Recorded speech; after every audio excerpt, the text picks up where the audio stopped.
Welcome. It is Pete Draxstrom and my lovely wife, Jule Draxstrom. Hey. And we're doing something new. We're combining efforts here. My wife is a independent boutique partner at Style Dots Jewelry. And however, she is almost as big a fanatic of Disney as I am. Of course, I'm Pete Draxstrom from letpeteplan@gmail.com, an agent for Boardwalk Travel Agency. And we are going to be talking about, what were we going to talk about? I think we're planning on Magic Kingdom. Magic today. Kingdom. Well, give a little background into this collaboration, other than we've been married since 1992. Our history in the parks together started back in 94 with my mother-in-law, who took all of her kids and in-laws and outlaws and all that on two separate trips to Disney World. And the first place that we ever stayed on site was the Contemporary. Now, that's kind of new to most people. Say start at the value resorts and end up at the deluxe resorts. We kind of did it opposite. However, we still go we still go to the deluxe, and sometimes we go to moderate. And twice we have gone to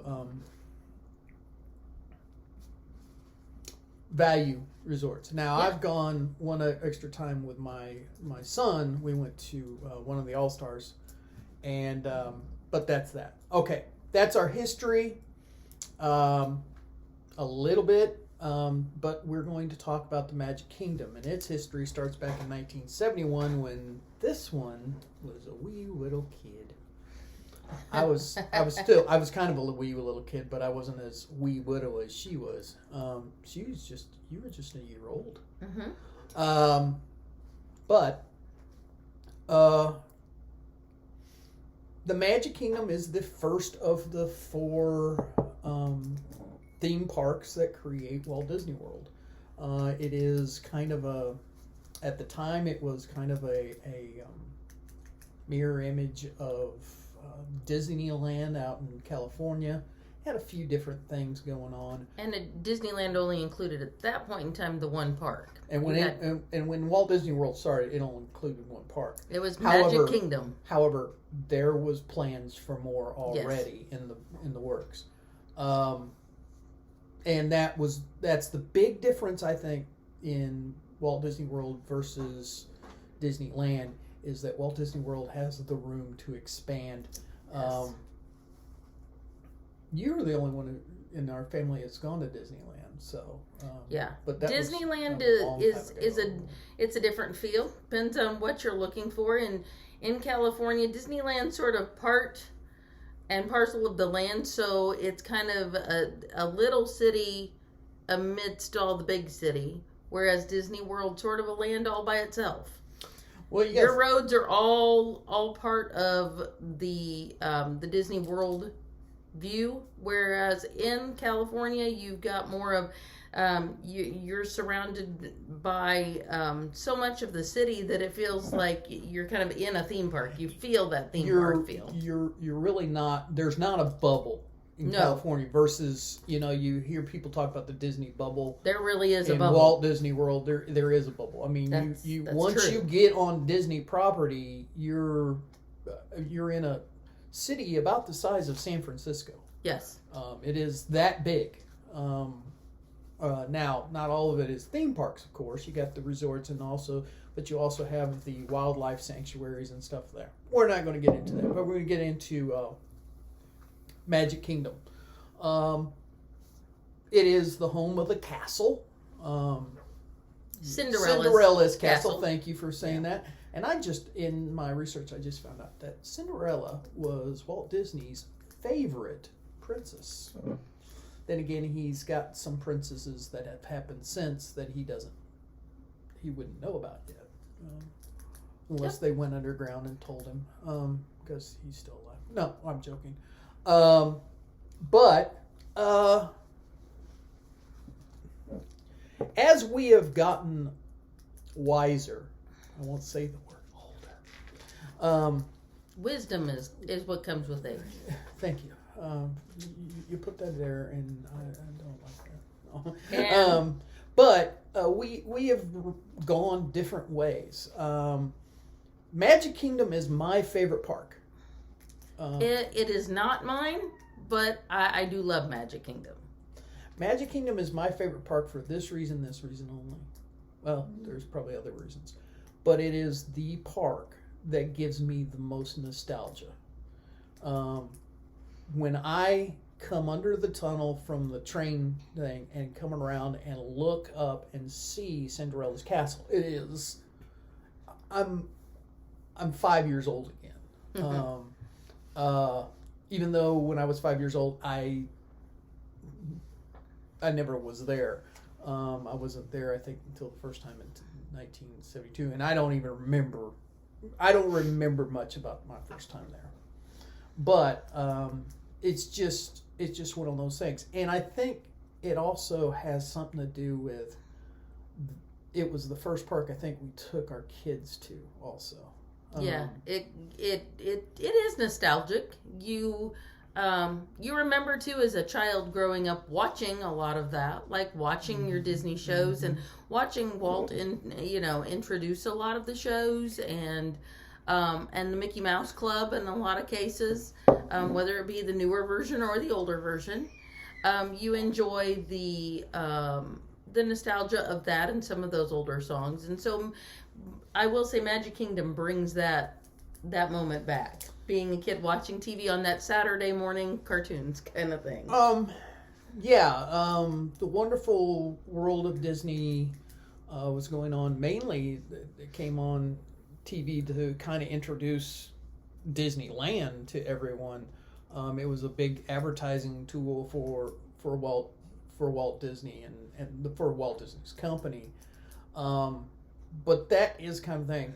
You go through the different lands. You go through Main Street USA, which is the first land that you come upon. You can't, it's got the Emporium on one side, and it's got a bunch of different shops on the other side. And then you go down to Main Street Bakery, which is Starbucks. And then you come out, and it opens up into more of a hub area where it's kind of a wheel and spoke, and then you can go to different lands. You can go to Liberty Square, which is the home of Hall of Presidents, and then you go on. You have Fantasyland. But I'm going to go around. You right. got Frontierland, which is under construction right now, pretty much. A lot of it. And then you got Adventureland, and then go on the other spokes. You got Tomorrowland, and then Fantasyland, and then in the back corner of Fantasyland is something called Storybook Circus, which is part of Fantasyland, but it's kind of its own little area. It's where Dumbo is now, and a few things. But did you mention Tomorrowland? You did. Yeah, I did mention Tomorrowland. Tomorrowland is actually the home of one of my favorite attractions, and we'll get to that later. Okay. Sounds good. I won't tell you what it is. But just remember, there's a big bright. Don't forget though that all the different areas are fun, but just sitting on the hub grass and watching things happen is kind of fun too. It's almost like a ride in and of itself. You get to watch what's going on.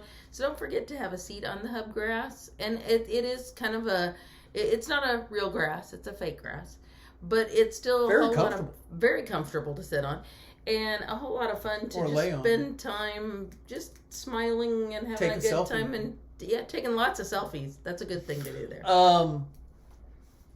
But why would you want to go to the Magic Kingdom? Well, there are lots of reasons. I just started writing down all the places you can eat. And if you look at my thing, that's just one page, and then there's the other page, and it's broken down between. This is just table service and quick service things. I mean, so what is your favorite then? If you had to pick for breakfast, let's say we're going to start with breakfast. What would you pick for breakfast? If I was in the parks Magic Kingdom, Magic Kingdom, it would be Sleepy Hollow. Now, Oh. Sleepy Hollow is right. It's part of Liberty Square. It's a little quick service area. It serves waffles and a Nutella fruit waffle, which is amazing.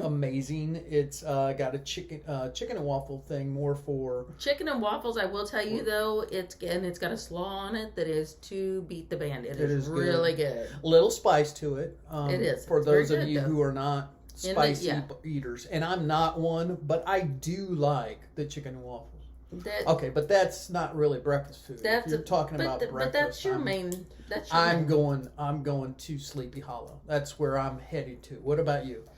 I would agree with Sleepy Hollow. I would also. It depends on what you're looking for. If you're a sweet eater for breakfast in the morning, and sometimes I like my sweets in my coffee, I definitely would hit the Starbucks, which, as we said, is the Main Street bakery area. It has the cinnamon rolls and that kind of stuff along with your coffee, so that's a good place. There's also one place that's often overlooked, though, is Gaston's Tavern. I was going to mention that when you said cinnamon roll. Gaston's Tavern is in the back. Actually, you're going to go past where you would eat it for Beauty and the Beast. You're going to go past that. It's behind all that. And so it's kind of hidden in the back a little bit, but it's a quieter area. It's not quite as packed with everybody, so it's a good place to get a kind of chance. The biggest cinnamon roll. Oh, it's huge. It's a huge cinnamon roll. It's really good. I think we split it with. I don't know. I know I split one with Nick once. And I think we split two with the four of us. I think we have in the past. It used to have some. Well, and we won't. This is for breakfast. It used to have something, a pork shank, which was really good too.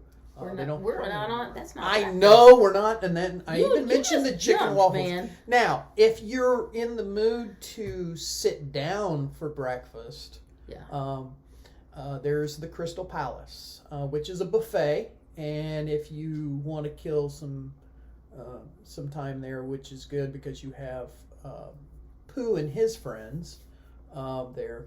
Food, hit and miss. It's typical Disney breakfast buffet. You're going to have your Mickey waffles. You're going to have eggs and bacon and sausage. And then very typical. Have off to the side you have your Danishes and your pastries and stuff like that. And it is a good place to get out of the heat. Yes. If you're wanting to cool down a little bit. It's a good place to be. I guess actually Be Our Guest has a quick service breakfast.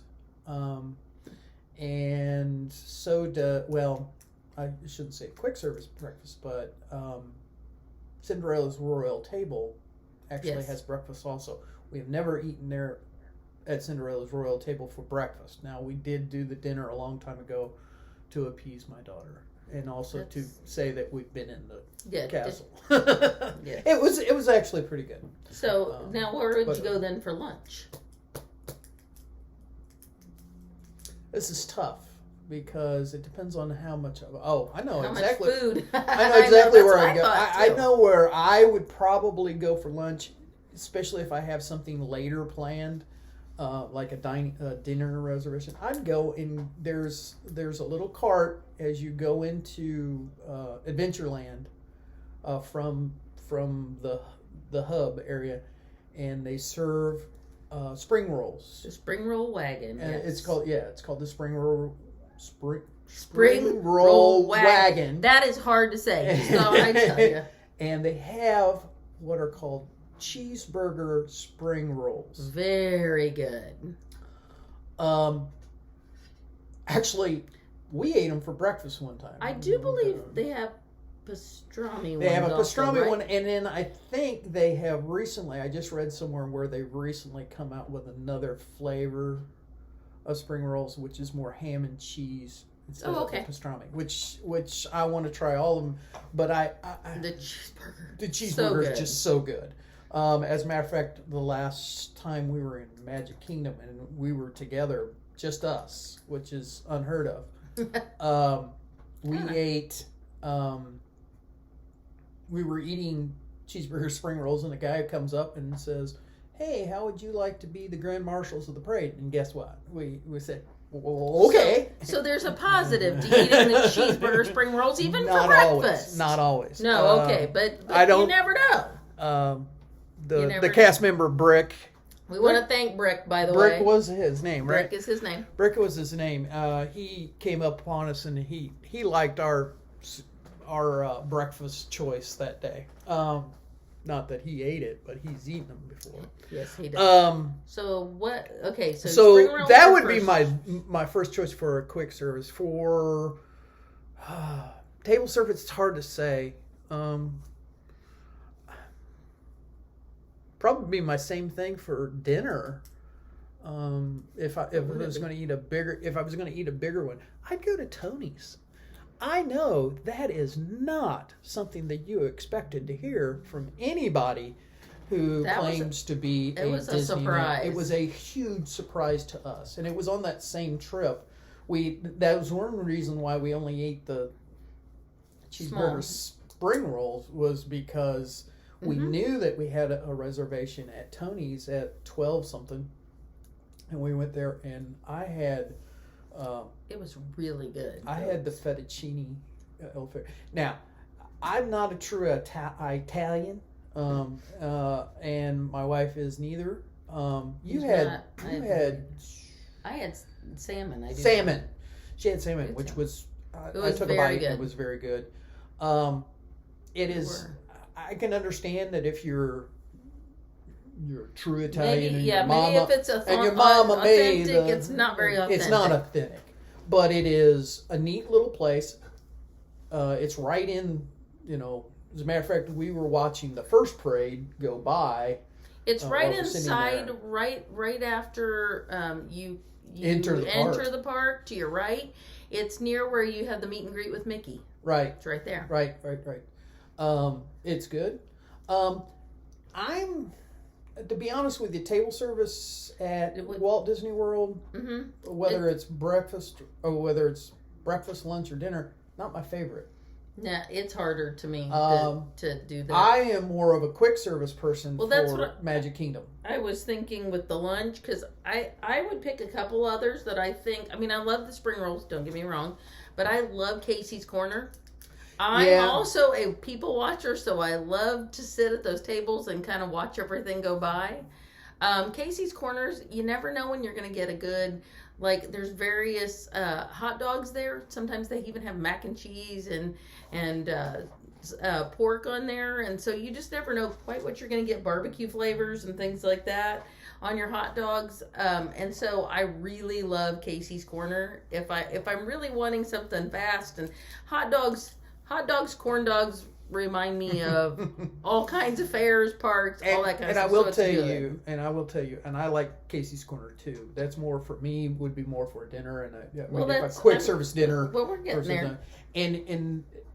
And they don't have corn dogs like on a stick. They have corn dog nuggets. And they're really good. I could see eating there for lunch and watching. Because every once in a while there's a pop, and you can sit there and watch the castle shows. Yeah, you can watch the castle shows. You can see. If you're there during a parade time, you can see the parade go by, and you're not missing much. I would have to say, and there's one more thing I didn't even think about. I never think of it. The plaza. The plaza I thought of for supper, because that's more my dinner idea. Yeah. I like to kind of be inside of that. And plus, you get ice cream if you want it at the end. The plaza's big on their ice creams. And that's ice what cream I was going to go with. Sandwich is so good. Well, I was going to talk about that later when I was talking about a snack. But I got some popcorn in my teeth. But I was going to say, I also thought for lunch, we've been there. The Columbia Harbor House. Very good. Has some good sandwiches. Their lobster rolls really good. Very good. Again, it is not your typical. If you're from Maine or Baltimore area that likes good. It's not going to be as genuine as you get back home. But it's good. But it's good. But if you're comparing it to other theme parks, and I'm not talking strictly Disney, but if you're talking Right. about what we grew up going to Six Flags. Yes. Our kids grew up kind of going to Carowinds, which is in the Charlotte area. That was what we called your typical carnival food almost. It was hot dogs, hamburgers, and And all any that. kind of sandwich. And it was mass produced and stuff. These are better, way better. Disney has better, especially again. Magic Kingdom is not my main reason for going to Disney. Well, so what would you have for supper then? You said I kind of agree with you. I would probably, if I was going to too. Casey's, if I was going quick service, I'd probably look more at the Plaza as my thing. I've been to Be Our Guest. I wasn't as impressed as other people are. That's my Disney secret. I've been to Cinderella's Royal Table, but that's kind of a one and done thing for me. Not that it was bad. No, it was very good. It's just that I'd feel kind of weird just going up there with my, it's not a date night thing because there's so many kids. I mean, and not. It's neat to be inside the castle but once you've kind of done that, that's all there is to it. Unless you want to meet Cinderella over and over and over again, it kind of really doesn't have the same I can go effect. And I can go to Epcot and eat at Akershus. Yeah. I know this is not an Epcot thing. No, I was going to say, I will tell you one thing. Don't be deterred if you have boys and you have like one daughter and you decide, I don't even want to mess with the castle. They have things for boys when you go into Cinderella's castle. So they have ideas for the little boys that are there and for them to be the heroes. Just like Cinderella has her Prince Charming, we have the little boys too. And it is very medieval looking. Yes. It is really neat to go around and look at the walls and do all that kind of stuff. That's good. Can I make one more suggestion on supper? And this is if you are somebody who really, you like meat, potatoes, and you don't like to do and try anything really outside the box. You're not an outside the box person. Liberty Tree Tavern is a very good choice because it definitely has your meat, your potatoes, your veggies, and everything is very plain, straightforward, and it's like Thanksgiving every day. I'm saying it's like Thanksgiving every day. I'm saying if you like Thanksgiving meals, Liberty Tree, and now little Liberty Tree Tavern is very good today. I will say, and this is my negative part about it. It's very, if you have someone with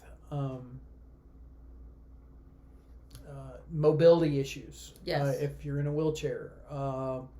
It is not as accommodating. They do have a little elevator that'll take you up to a certain thing, but it's kind of hard. It's kind of narrow. Narrow. I did notice the last time we were there, it was a little widened out. The tables weren't bunched up as much. Before COVID, there was a lot of bunching that you don't have now. There's a lot more separation. So I've eaten there twice since COVID, and I agree with both times. I ate there with my son, my oldest son, and then we went recently, our last trip, and I think Wyatt was with us. Yes, he was. And so we were able to get, check out the thing. I wouldn't. There's not a lot of space. If you really want to eat there. My son's wheelchair, basically the elevator lift that they have, his wheelchair barely fit on that lift. So just be careful if you're thinking, I've got a scooter, I want to be able to go there. The scooter, it may be a little bit harder to get there. With that said, it's good. It's good. They have an ooey gooey cake that is really good for dessert. Now, one other honorable mention to all this is Jungle Company's Skipper Canteen. Yes. Which is right across from, I think Pirates of the Caribbean. I'm not sure what it's It's around there. It's in that area. It's in Adventureland, and it's a little bit more challenging. I mean, a little bit more how do I put it? You'd have to have a good idea. You couldn't be a picky eater there. I think they do have regular, steaks, hamburgers and that kind of stuff. But they do have a good selection of. But they have some very adventurous foods. Yeah, very adventurous foods. You have to be willing to try something. But and also the some places it's not as much. I mean, you love the food, but sometimes it's also the cast that makes it different. Yes. And in Jungle Canteen, that's what we got with them. Had a very good. The Skipper Canteen was very much that way. They are. The cast is amazing. Now, last thing about food. Well, I shouldn't say last thing about food, but the last category about food is what would you eat as a snack? A snack. Well, it's harder for me to answer that because I don't eat as many snacks. Because if I do, then I don't eat meals. So, or if I do, it's usually something. A lot of times it's fruit based. Because I might grab a smoothie of some kind, or for the hydration of it all. So I'm not as big on small snacks and that kind of stuff. So that may be your category more than it is mine in there. My snacks are usually sweet, although I do love good popcorn, and they do have good popcorn there, and. But I think my favorite, and my wife mentioned it at the plaza, but right around the corner of the plaza is the Plaza Ice Cream Shop. Yes. And they have the best, my opinion, they have the best ice cream sandwich. Yes. That you can get there. It's 2 chocolate chip cookies, big, freshly baked chocolate chip cookies, or baked chocolate chip cookies, with a scoop or 2 of your favorite ice cream. I usually get cookies and cream. And then, but they have lots of different choices. You can they choose. Do. You can choose I've mint had, chocolate chip. Yeah, that's what I was going to say. I've had mint. I've had red velvet cake, ice cream. So you have. The cookies are all the same. I mean, right. They put them in between the 2 things.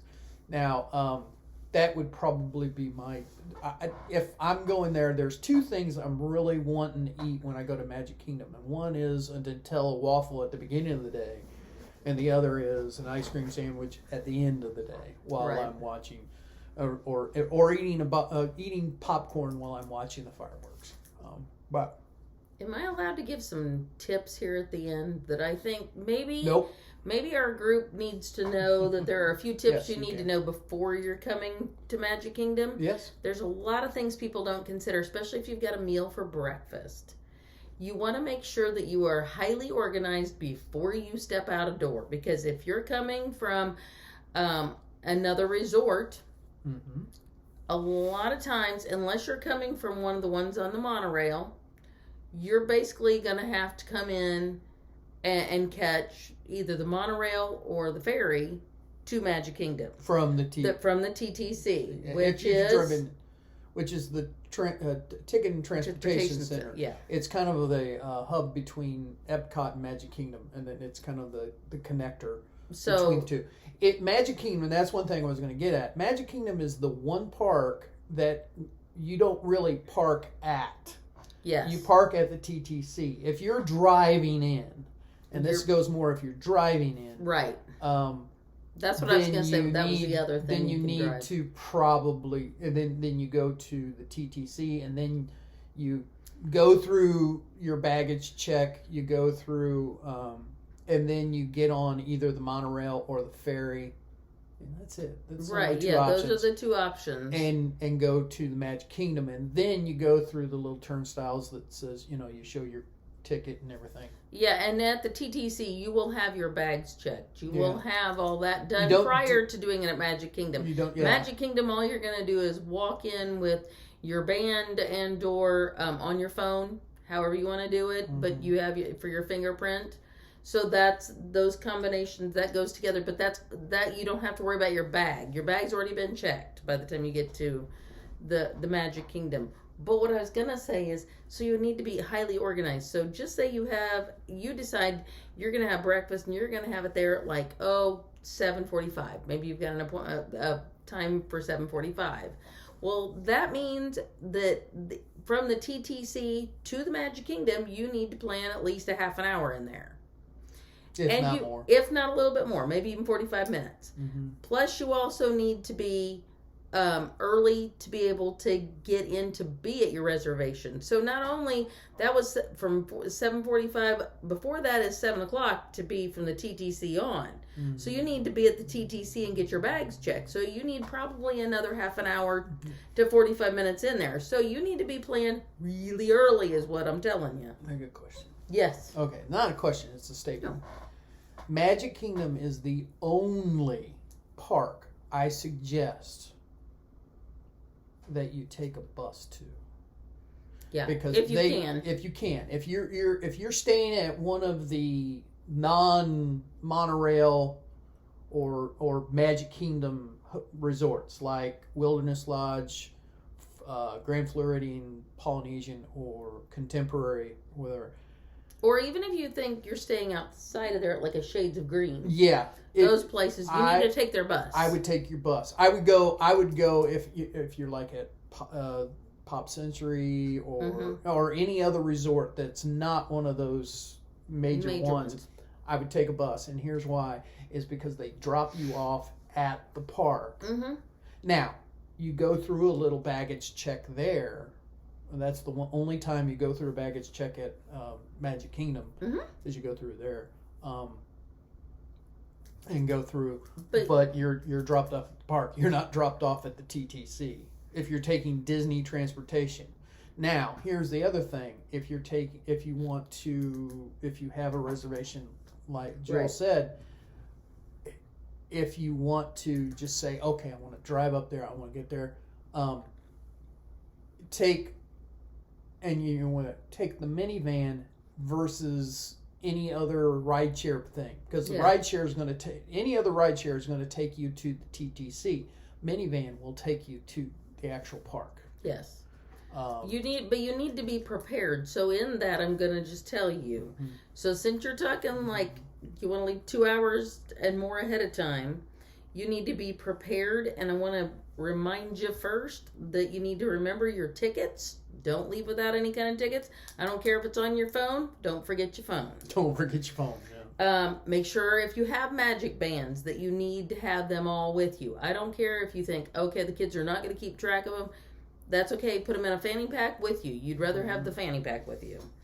Don't forget sunscreen, please, folks. I have seen so many burns in the last week on various web pages and or Facebook pages that people have been sizzled, fried, and everything else. Sunscreen yourself. And I mean, that spray sunscreen can go on you very thick. You don't worry if it feels like it's dripping. It'll dry. I promise. And I will tell you, you're noticing two different complected type people here.